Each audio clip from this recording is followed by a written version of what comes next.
रात्र 30वी. तू वयाने मोठा नाहीस मनाने. मे महिन्याची सुट्टी संपून मी परत दापोलीस शिकावयास गेलो. शाळा सुरू झाली. पावसाळाही सुरू झाला. तप्त जमिनीला मेघ शांतवू लागले. तापलेल्या जमिनीवर पाणी पडे व कसा सुंदर वास सुटे. नवीनच पाऊस जेव्हा सुरू होतो तेव्हा मातीचा एक रम्य सुंदर वास सुटत असतो. गंधवती पृथ्वी या वचनाची त्यावेळेस आठवण येते. फुलाफळात जो रस व जो गंध असतो, एक प्रकारचा स्वाद असतो, तो पृथ्वीच्याच पोटातला. घरून दापोलीस येताना यावेळेस मी एक निश्चय करून आलो होतो. सुट्टीत घरी असताना एके दिवशी लहान भाऊ नवीन सदऱ्यासाठी हट्ट धरून बसला होता. त्यावेळेस त्याची समजूत घालताना आई म्हणाली, तुझे अण्णा दादा मोठे होतील, रोजगारी होतील, मग तुला 6 महिन्यांनी नवीन सदरा शिवतील. आता नको हट्ट धरू. मित्रांनो, माझ्या लहानपणी कपड्यांचे बंड फार माजले नव्हते. आम्हाला कोट माहीतच नव्हता. कित्येक दिवस सदराही वर्षा 2 वर्षांनी नवीन मिळायचा. थंडीच्या दिवसात धोतर चौघडी करून गळ्याशी बांधून शाळेत जावयाचे. मफलर नव्हते, जाकीटे नव्हती, गरम कोट नव्हते. आता शहरात तर विचारूच नका. परंतु खेड्यातूनही कितीतरी कपडे लागतात. वारा प्रकाश यांचा अंगाला जितका स्पर्श होईल तितका चांगला. वारा व प्रकाश यांच्या रूपाने प्रत्यक्ष परमेश्वरच आपली अंगे स्वच्छ करावयास जणू येत असतो. परंतु त्या सृष्टी माऊलीला आपण अंगास हात लावू देत नाही व नाना रोग शेवटी आपणास जडतात. एक रशियन डॉक्टर म्हणतो, जगातील पुष्कळसे रोग फाजील कपड्यांमुळे होतात. रशियातील मुले फार थंडी नसली म्हणजे फक्त लंगोट लावूनच शाळेत जातात. कपडा कमी वापरण्याची वृत्ती नवीन रशिया निर्माण करीत आहे. विचारांच्या डोळ्यांनी रशिया पाहण्याचा यत्न करीत आहेत व तसे चालण्याचेही ठरवित आहे. माझ्या धाकट्या भावाचा सदरा फाटला होता. आईने त्याला 2-3 गाबड्या लावल्या होत्या. आपल्या भावास नवीन कपडा शिवून न्यावयाचा असे मी ठरवून आलो होतो. परंतु पैसे कोठून आणावयाचे? माझे वडील कोर्ट कचेरीच्या कामास वरचेवर दापोलीस येत. दारिद्र्य येत होते तरी कर्जे दलाली सुटली नव्हती. व्यसनच असते तेही. काही लोकांना कोर्ट कचेऱ्यांशिवाय चैनच पडत नाही. स्वतःचे संपले तर दुसऱ्याचे खटले चालवावयास ते घेतात. तुझा खटला मी जिंकून दिला तर मला इतके पैसे दे, खटला फसला तर झालेला खर्च सारा माझा, असे सांगून खटला चालविण्याची कंत्राटे घेणारे लोक मी पाहिले आहेत. वडील दापोलीस आले म्हणजे आणा 2 आणे मला खाऊला म्हणून देऊन जावयाचे. खाऊच्या पैशातील 1 पैही खाऊमध्ये न खर्च करण्याचे मी ठरवले. ज्येष्ठात आमची शाळा सुरू झाली. गणेश चतुर्थीला 3 महिने होते. तेवढ्या महिन्यात या खाऊच्या पैशांचा रुपयाभर जमला असता. गणेश चतुर्थीस धाकट्या भावास कोट किंवा सदरा शिवून न्यावयाचा असे मी मनात निश्चित केले. ध्येयावर डोळे होते. रोज पैसे मोजत होतो. गणेश चतुर्थी जवळ येत चालली. माझ्या जवळ 1 रुपया 2 आणे जमले होते.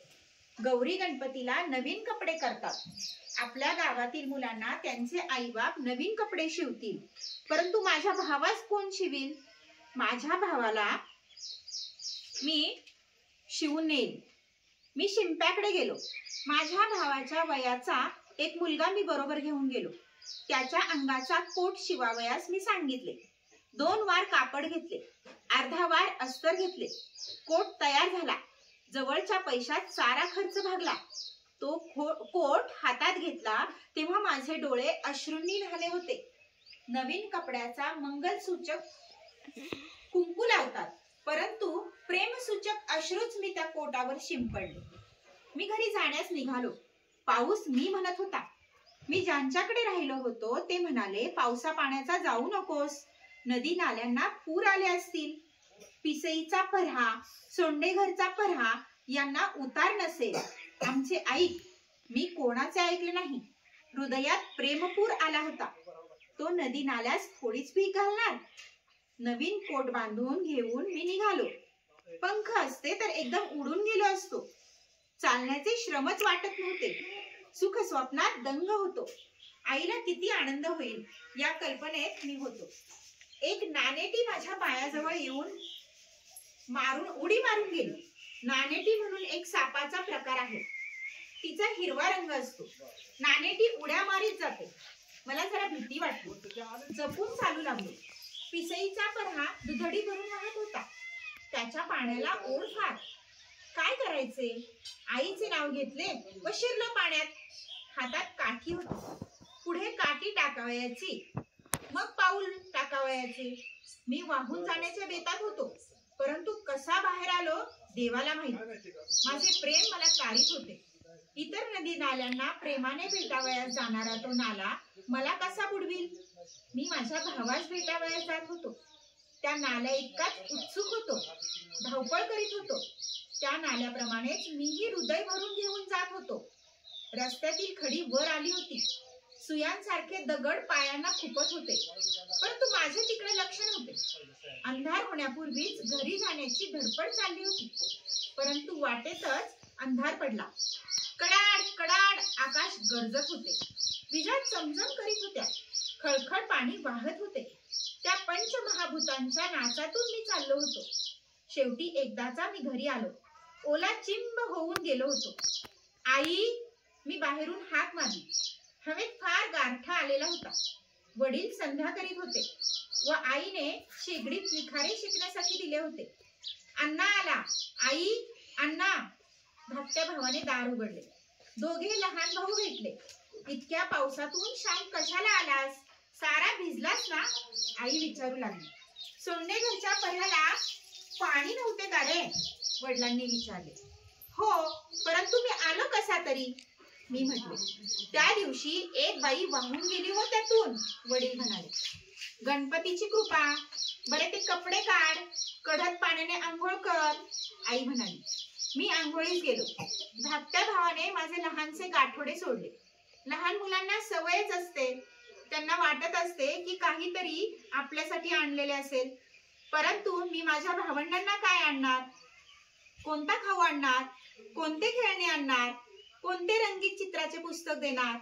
मी गरीब होतो, परंतु माझ्या भावास त्या गाठोड्यात काहीतरी सापडले. त्यात कोट सापडला. नवीन कोट.